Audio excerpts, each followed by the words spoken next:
the whole planet is a vast organism, a tremendous, vital, dynamic structure, of which we in our daily living see only the outside and the surface. Beneath the surface is not just simply vast strata of rocks and volcanic forces.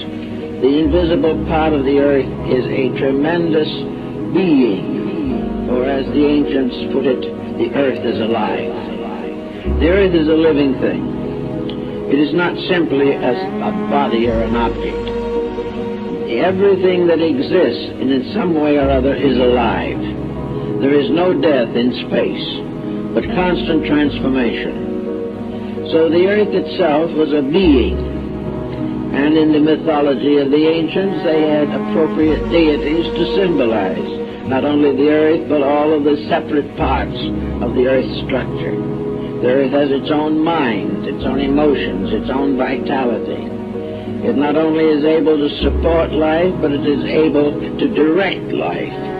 It not only brings us all the different forms of energy and life which we know in daily living, but it is behind this a conscious, rational power. Now, most people today, of course, don't believe this. Science has taken the attitude that man had the mind and the rest of nature was in existence only for man to tamper with.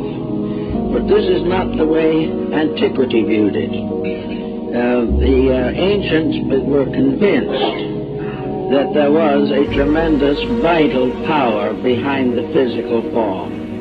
Researches on the magnetic field of the human being have justified the realization that man also is both visible and invisible. The invisible part of man is sidereal. It is an energy field, it has its own memory, it has its own records, it has its own morality and ethics. And when a human being with his mind transgresses the ethics of the magnetic field, he gets sick.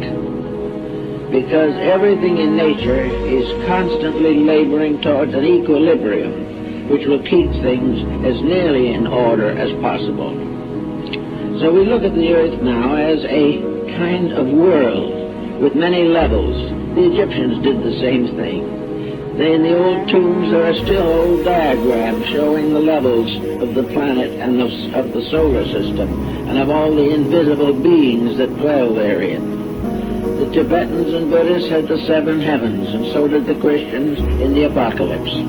All of these mysteries are now counted as merely aberrations. Well, some of them probably are aberrations, but what is an aberration? What is it that causes the individual to create fantasy? What is it that causes him to emotionalize every fact of his living? There has to be an emotional energy or he cannot do it. There has to be a mental energy or he cannot think.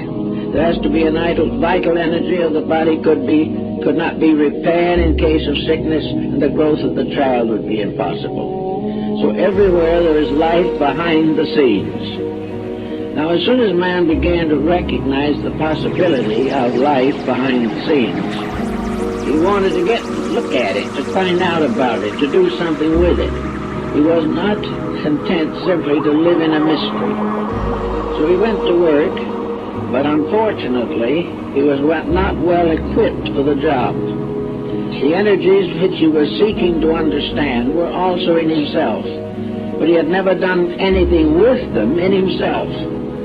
He had never attempted to organize his own life and bring it in harmony with the universal purpose.